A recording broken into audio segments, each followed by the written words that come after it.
ça commence. Alors salut à toutes et à tous et bienvenue à Cœur Ouvert. Aujourd'hui je vais répondre à des questions plus ou moins ambiguës.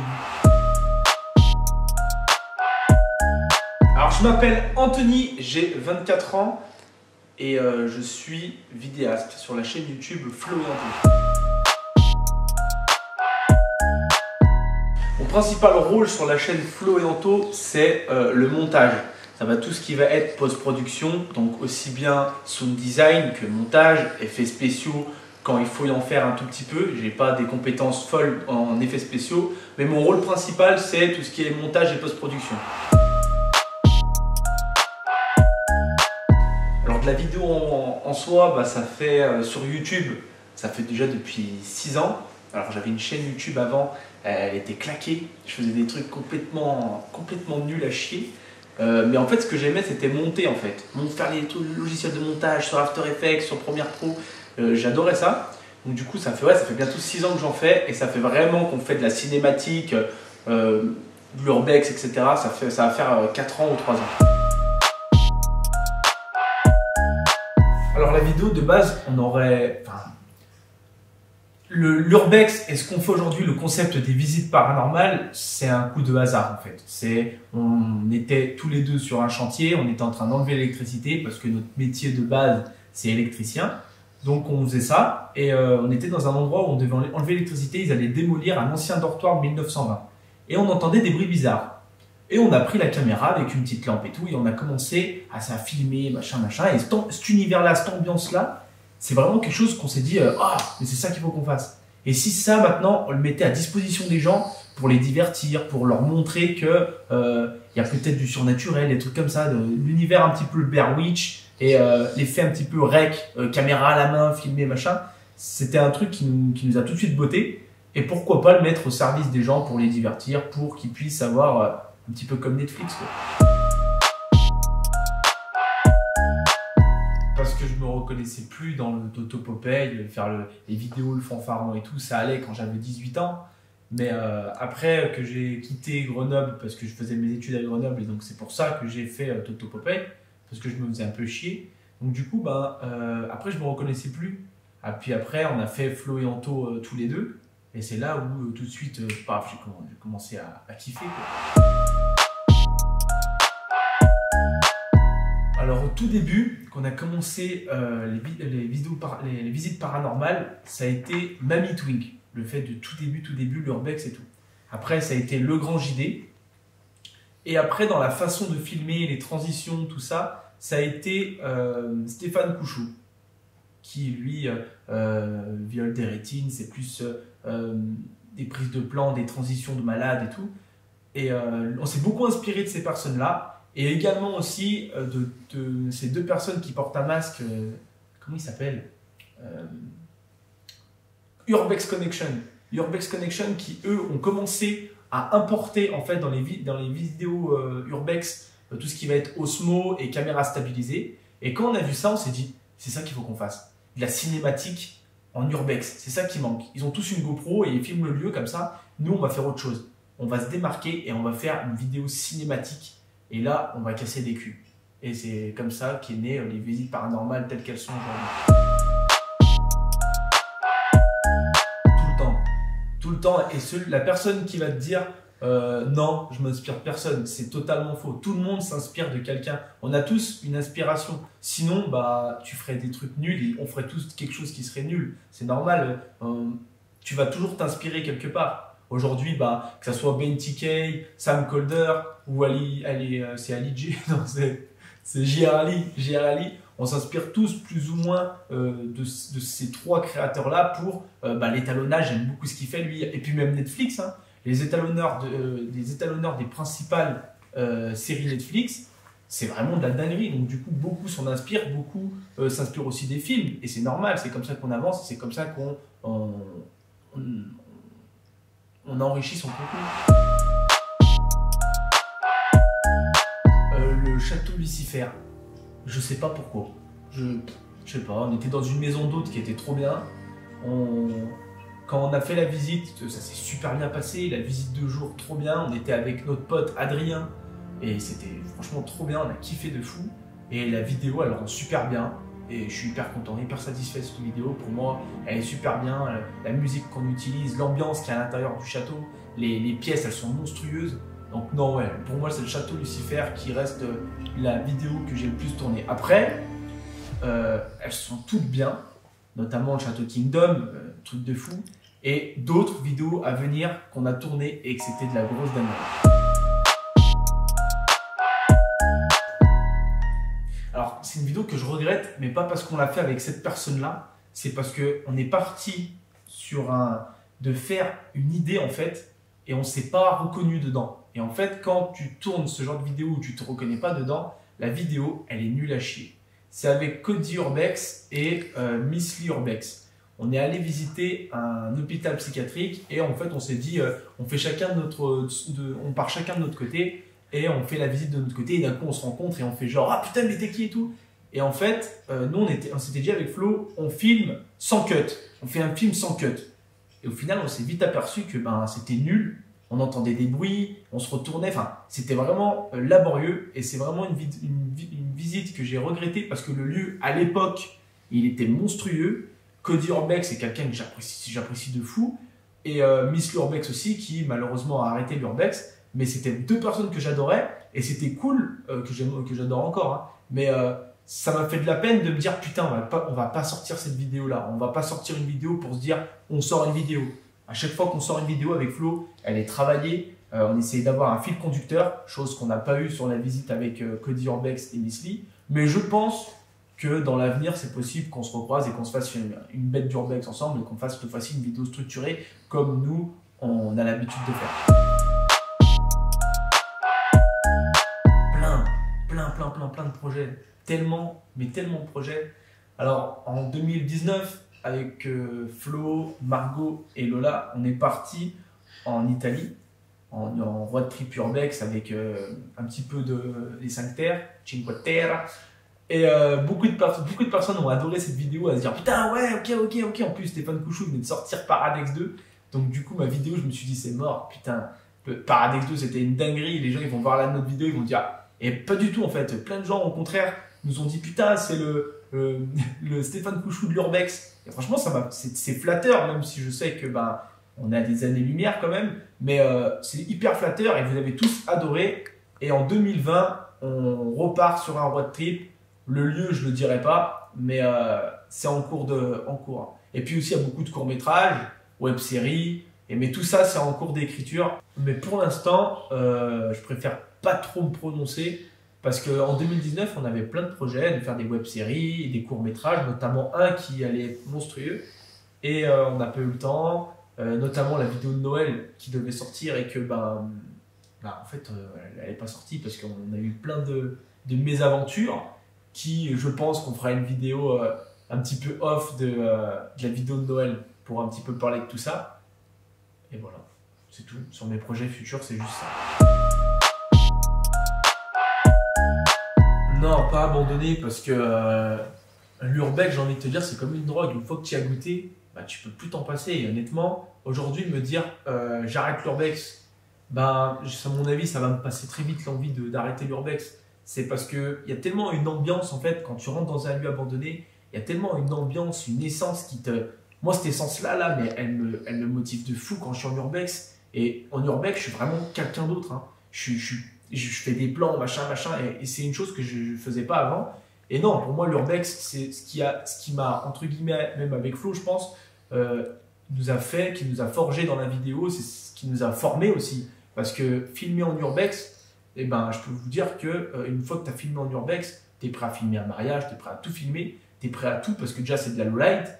Et puis en plus de ça, des fois, tu arrives dans des lieux, tu ne sais pas ce qu'il y a à l'intérieur. Et tu découvres sur le tas, tu sais pas comment c'est, tu n'as rien préparé en termes de plan, entre guillemets, parce que tu sais pas comment c'est à l'intérieur. Et là, c'est ton cerveau qui travaille à 200% pour les plans, pour les prises de plans, pour l'éclairage aussi, parce que une vidéo sans éclairage, c'est une vidéo qui va être vite limitée. Donc l'éclairage et tout ça, ça forme quelqu'un. Donc arrêter l'Urbex, je pense pas, parce que cette essence-là quand tu es dans un lieu comme ça et que tu as plein d'inspiration qui vient, je le retrouve nulle part ailleurs que dans l'Urbex. Et puis même l'adrénaline de la nuit, je peux pas arrêter l'Urbex. Flo, son plus gros défaut, et son plus gros défaut, c'est que quand Flo, il a un truc en tête, tu peux rien lui enlever. Mais rien. C'est une qualité d'un côté, hein, mais c'est un putain de défaut. Quand il a une connerie en tête, eh ben, il a une connerie en tête. Et c'est mort. C'est fini. Tu peux pas dire, non, c'est mort. Il est têtu, c'est un truc de fou. Sa plus grande qualité, c'est qu'il est toujours positif. C'est quelqu'un qui va toujours être dans le positif. Tu sais, je veux dire, il nous arrive une couille, au début, il va désespérer. Et après, il va avoir un petit déclic, il va se dire, ok, on va quand même un petit peu se battre. Et ça, c'est sa plus grande qualité. Une qualité à Flo, sens de l'humour. C'est très important. Ayez le sens de l'humour et restez enfant dans votre tête, sinon c'est mort. Les meilleures rencontres de 2019, il y en a eu beaucoup. Parce que c'est dur de mettre 365 jours en tout de suite 10 minutes, là, c'est hyper compliqué. En un an, on a rencontré beaucoup de bonnes personnes. Il y a eu Juju Urbex, que je pense que beaucoup de personnes la connaissent. Personne très cool. Franchement, la visite, elle s'est super bien passée. On s'est chié dessus. Mais c'est très très cool. Et il y a eu aussi Jérôme Roche, super cool aussi. Allez vous abonner, l'œil du scorpion. Il débute en urbex et je trouve qu'il est vraiment très très bon. Donc il y a eu Jérôme Roche, Jordan Périgot. Beaucoup de personnes le connaissent. Il est sur YouTube, il fait de la dinguerie aussi en vidéo. Donc ouais, on l'a connu cette année et c'est quelqu'un de super cool. Et honnêtement, je vais être honnête avec vous, hein, on n'a pas de limite et tout. Au début, avant de lui parler, je disais putain, c'est quelqu'un, il doit se prendre la tête. Il doit être en mode moi je. Et puis on lui a parlé et tout. Et en fait, de toute ma vie, dans le monde de YouTube et tout, j'ai parlé à beaucoup de gens. Tu vois. Et lui, c'est la personne qui m'a le plus épaté. En termes de gentillesse, en termes de ouvert. Il est ouvert ce mec-là, super cool. Vraiment super belle rencontre. Il y a eu qui d'autre aussi? Ben Jacquet, celui qui a fait la musique de la vidéo de Noël qui n'est pas sortie du coup, mais qui va sortir, je pense, cette année 2020. Et voilà, Ben Jacquet, un compositeur de musique, c'est celui qui a fait Paradex 2 et celui qui fait aussi pas mal de vidéos de Stéphane Couchou, vous voyez actuellement avec les drones FPV et tout. Il bosse beaucoup avec Stéphane Couchou et c'est un monstre. Allez checker son compte Instagram et son SoundCloud ou toutes ces conneries là où il met ses vidéos, ses sons. C'est une bête, c'est un tueur. En son design, en tout, c'est un tueur.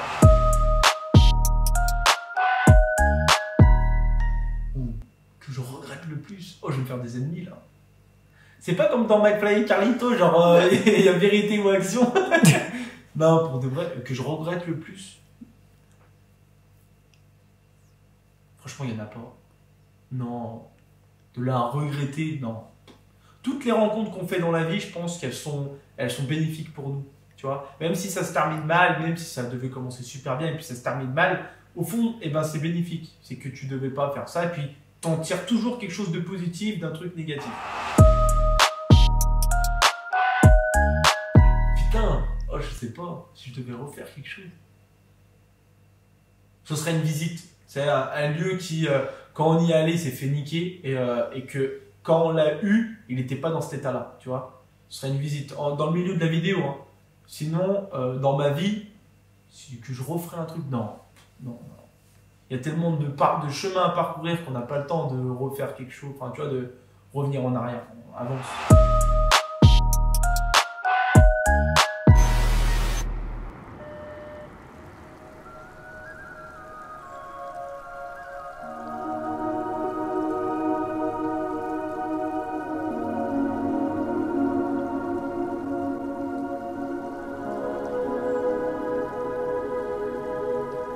Alors pour moi, il y a beaucoup d'erreurs dans la vidéo que j'ai vue et c'est ce qui me pousse à penser que c'est pas quelqu'un qui s'oriente dans la cinématique, c'est quelqu'un qui va s'orienter dans l'urbex, découverte, reportage, avec des plans de caméra comme ça, des simples et basiques la vidéo. Un peu comme je disais tout à l'heure, l'urbex GoPro. Donc pour moi, il y a beaucoup d'erreurs. Next.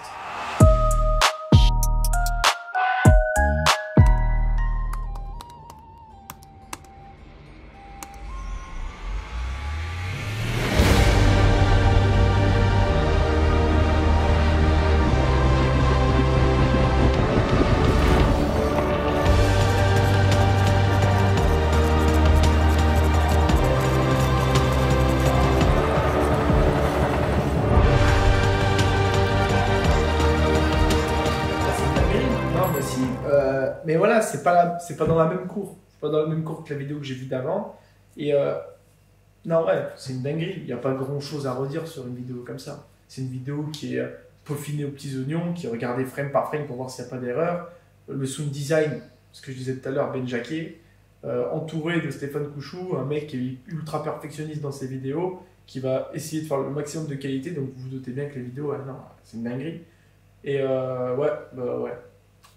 Il n'y a pas grand chose à redire sur une vidéo comme ça, à part que c'est magnifique et même la re-regarder une seconde fois, une troisième fois, on s'en lasse pas. Next. Non, validé.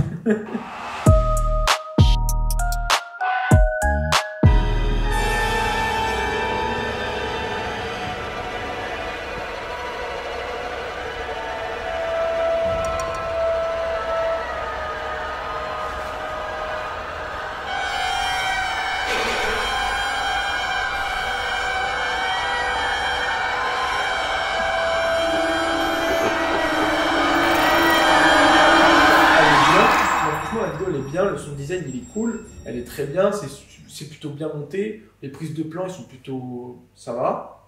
Et là où j'ai pas accroché, c'est la bête en fait. Je la trouve, je sais que tu es capable de faire 15 fois mieux, Atom, si tu regardes la vidéo, tu es capable de faire 15 fois mieux. Et c'est un petit peu comme la vidéo, tu sais, où tu étais sur la voiture là, avec le pistolet pour ton trophée des abonnés. Je trouve que c'est une vidéo que tu peux faire 15 fois mieux. Il y a des tonnes de vidéos de toi qui sont, c'est oufissime, où on se dit putain, la 3D elle est magnifique dessus et tout.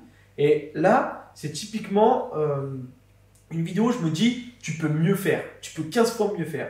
La bête, à la fin, la bête sur la fin, quand elle regarde comme ça là, on ne sait pas s'il faut avoir peur ou si, tu vois ce que je veux dire, elle est pas, je sais pas, j'ai pas trop accroché là-dessus. Après, l'incrustation 3D, elle est nickel. Après, sur la vidéosurveillance, ça fait pas bien. Mais sinon, après, l'incrustation, quand elle est derrière toi, elle est magnifique. J'aime bien l'idée, on l'avait pris ça une fois, ça, je pense que tu nous l'as piqué en forêt. On l'avait pris ça sur le Snap, je crois que c'est le Snap du diable, où cette ambiance un petit peu, t'es espionné, tu sais pas trop, comme ça. J'aime bien ce concept-là. Et ouais, non, c'est cool, elle est bien, mais j'ai pas accroché sur l'ambiance un petit peu horreur comme ça. Je peux pas mettre entre les deux. Genre, c'est un truc que je valide, mais une autre comme ça, tu next.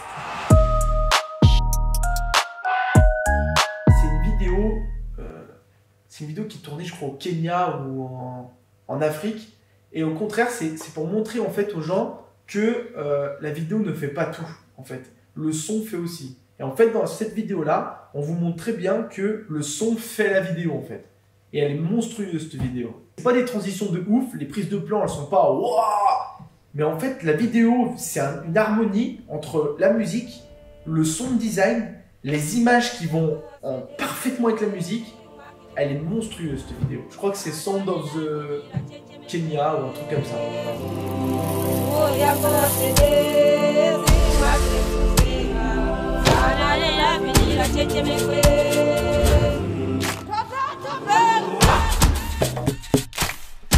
Et la deuxième vidéo qui m'a, je dirais pas marqué, mais j'ai dit waouh, comment ils ont fait.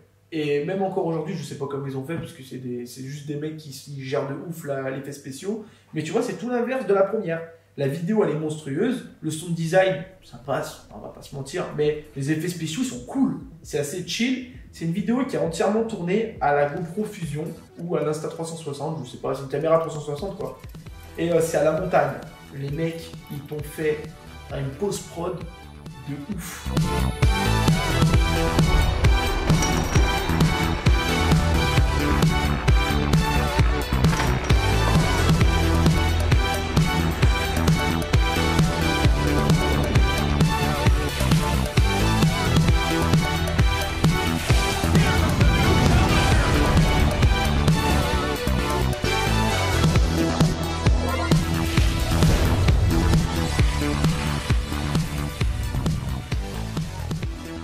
Et pour moi, c'est les deux vidéos qui ont marqué vraiment 2019 où je me suis dit ah ouais, je suis une merde et il faut que je m'inspire de ça.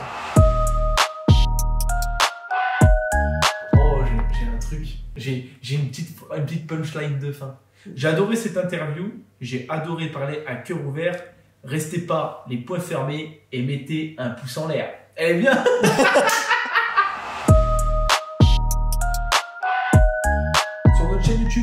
retrouver des vidéos de qualité. On favorise la qualité à la quantité. On voyage, on va aux quatre coins du monde pour vous dénicher des images de ouf. Et on visite des lieux de psychopathes. Et tout ça en faisant de la cinématique. C'est-à-dire l'ambiance cinéma, du Netflix, quoi. Attends, par contre, depuis le début, je dis du Netflix. Je n'ai pas la prétention qu'on fait du Netflix, hein. Je dis juste que quand on dit du Netflix, tu sais, généralement les mecs ils disent « Ah, j'aime bien les trucs Netflix », tu vois, c'est ça, c'est de la cinématique, quoi. On s'écarte le cul à F1.2 pour faire des images. Retrouvez-nous sur Instagram aussi. Donc on est sur Instagram, Facebook, où on poste régulièrement soit des conneries en story, soit on va poster des sondages. Quand on cherche justement du monde pour tourner nos vidéos, quand on veut faire du court-métrage, on passe des concours là-dessus. Et aussi sur Instagram, où Flo et moi, on poste nos photos qu'on fait dans les lieux abandonnés ou ailleurs de qualité. C'est la blague d'un chasseur qui s'appelle Ferdinand. Alors Ferdinand, il vient du sud, et après la chasse, il va toujours dans son bar préféré. Et Ferdinand, il a la réputation d'être un gros mytho, tu vois. Et donc du coup, il va dans ce bar, après la chasse, tu vois.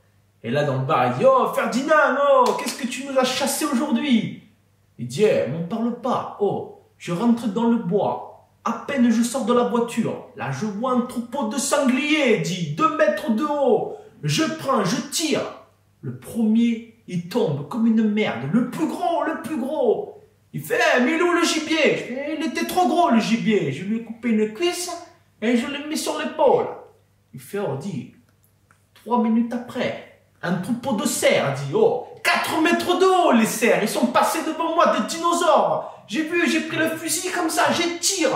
Le plus gros, il tombe par terre. Et on dit, ah, de mentir, Ferdinand, il est où ce cerf? Il fait, il était trop gros. Je lui ai pris une cuisse et je le mets sur l'autre épaule. Et là, il y a un mec qui rentre dans le bar, il dit, oh, Ferdinand, va bouger ta voiture, elle gêne tous les clients, là, c'est bon, bouge ta voiture. Il fait, attends 2 minutes. Il dit, j'en étais où les copains? Il dit, bah t'as vu une cuisse à gauche, une cuisse à droite. Il fait, après je lui ai bouffé la chatte.